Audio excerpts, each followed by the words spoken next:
క్రీస్తునందు ప్రియులైన సహోదరి సహోదరులకు ప్రభువైన యేసుక్రీస్తు వారి నామంలో శుభాలు తెలియజేస్తున్నాను. ఈ దినము యోహాను సువార్త 18వ అధ్యాయాన్ని ధ్యానించుకుందాము. ప్రత్యేకించబడిన రోమా సైనికులు కొంతమంది యూదా అధికారులు యేసును బంధించారు. యూదా నాయకుల చేత పంపబడిన ప్రజలు కూడా అందులో చాలామంది ఉన్నారు.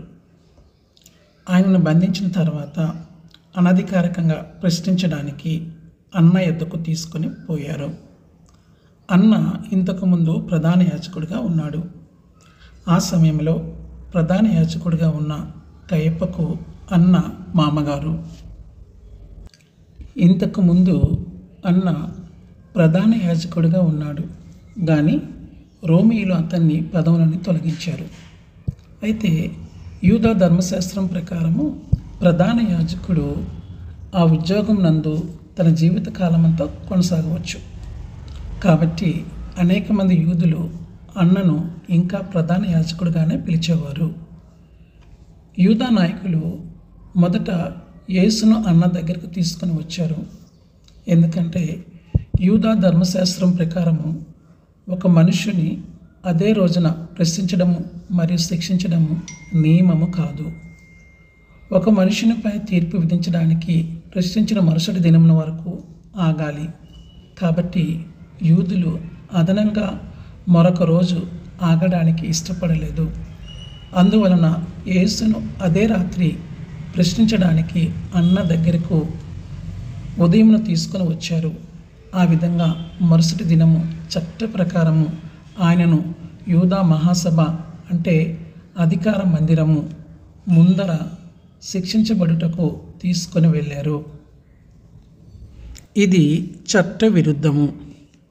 యూదా ధర్మశాస్త్ర ప్రకారము న్యాయాధిపతి లేక ముఖ్య న్యాయస్థానంలో ఉద్యోగి సూటిగా ప్రతివాదిని ప్రశ్నించకూడదు.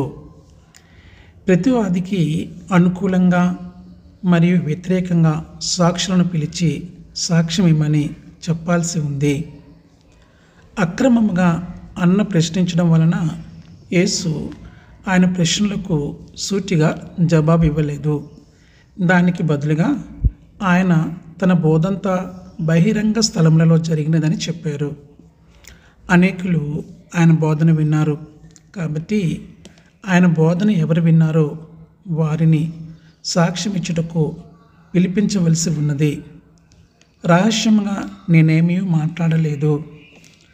నీవు నన్ను అడుగునేలా, నేను వారికేమి బోధించినది విన్నవారిని అడుగుమని యేసు చెప్పాడు. అప్పుడు ఒక ఉద్యోగి ఆయన చెప్పిన మాటకు కోపము వచ్చి యేసుని కొట్టాడు.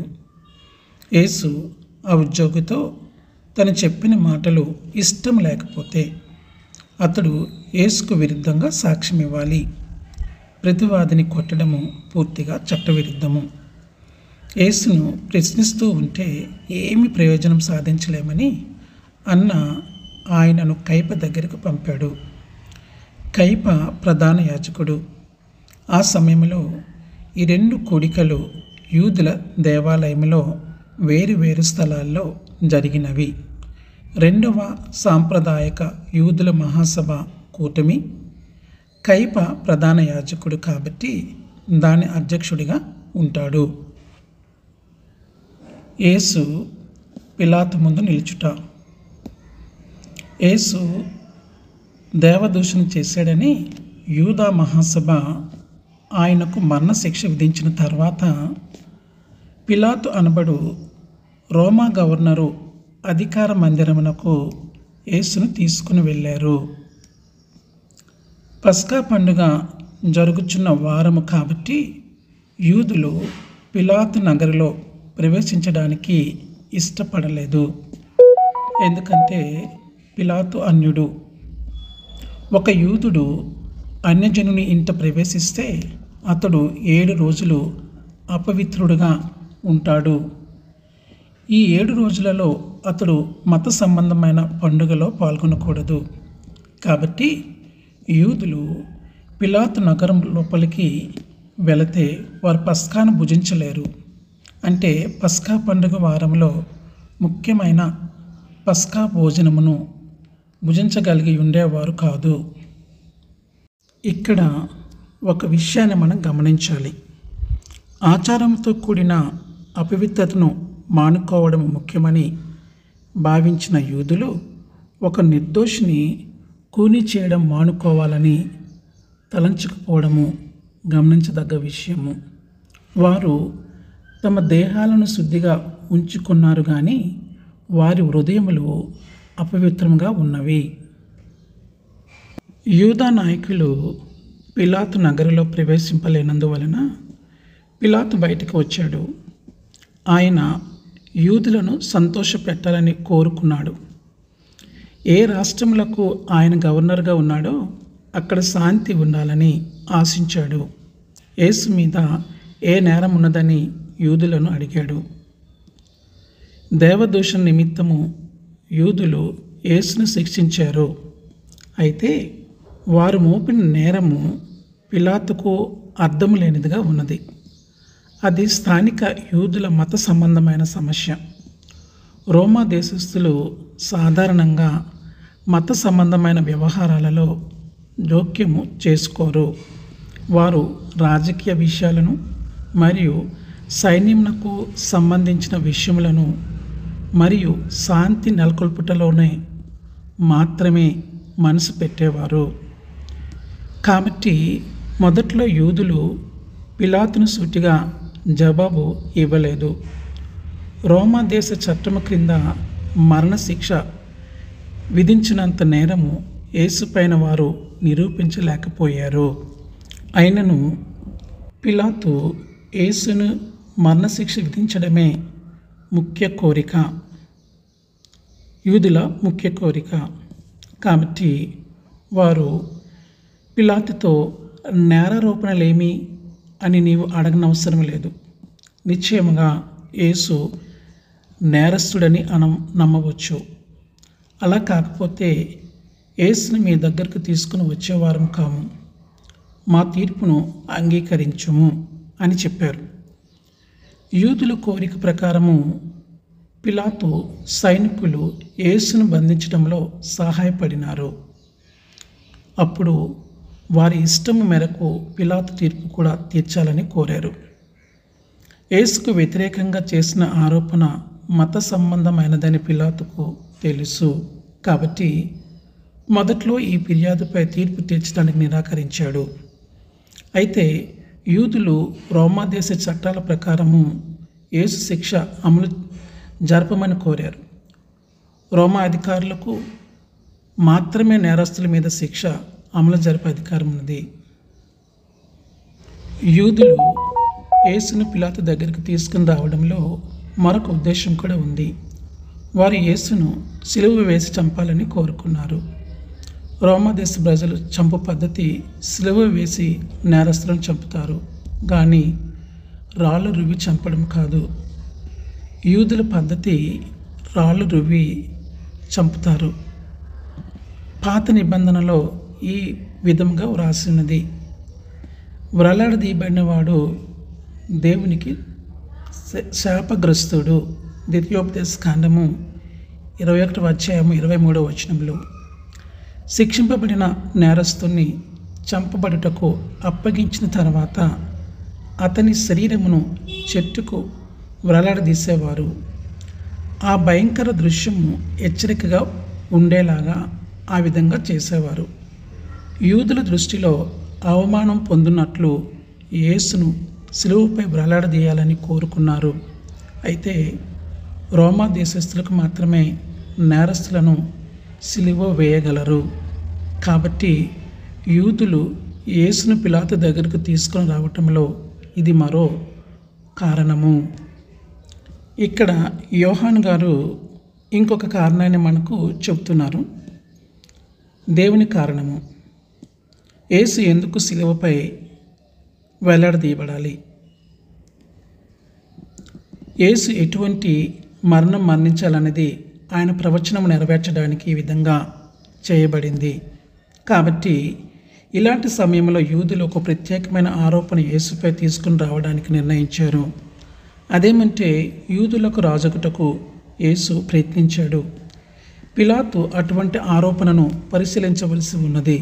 ఎందుకంటే ఏ మనుషుడైనా రోమా చక్రవర్తికి వ్యతిరేకంగా ఇంకో రాజుగా తనకు తానే ఎంచుకుంటే అది నేరము. రోమా దేశస్థుల దృష్టిలో రాజు ఒక్కడే ఉండగలడు. ఆయన రోమా చక్రవర్తి. ఎవరైనా తనకు తానే రాజుగా చేసుకోవడానికి ప్రయత్నిస్తే అలాంటి వాడిని రాజును ఎదిరించిన వాడుగాను మరియు చక్రవర్తి శత్రువుగాను రోమా దేశస్థులు తలంచేవారు. పిలాతు ఈ నేరం యేసు మీద మోపబడినప్పుడు యేసును ప్రక్కకు తీసుకువెళ్ళి, ఈ నేరం సత్యమేనా అని అడిగాడు. యూదుల రాజు నీవేనా? నిశ్చయముగా తనను ఒక రాజుగా చేసుకోవాలన్న ప్రయత్నము యేసు చేస్తున్నట్లు పిలాతుకు కనబడలేదు. మోపబడిన నేరము అసంగతమైనదని పిలాతు తలంచాడు. తను రాజుగా ఉండడం అనే తలంపు పిలాతుదా లేక యూదా నాయకులు ఈ తలంపును ఆయన మనసులో పెట్టారా అని యేసు పిలాతును అడిగాడు. ఒకవేళ అది పిలాతు ఆలోచన అయితే రాజ్యాంగ సంబంధమైన రాజు అని తలంచి ఉండవచ్చు. యేసు అలాంటి రాజు కాడు. కానీ ఈ నేరము యూదుల ఆలోచన అయితే వారు మెస్సయ్య అనే మతపరమైన రాజుగా తలంచేవారు. యేసు మెస్సయ్యే కాబట్టి నీవు యూదుల రాజువా అన్న పిలాతు ప్రశ్నకు అవునని కానీ కాదని కానీ చెప్పలేదు.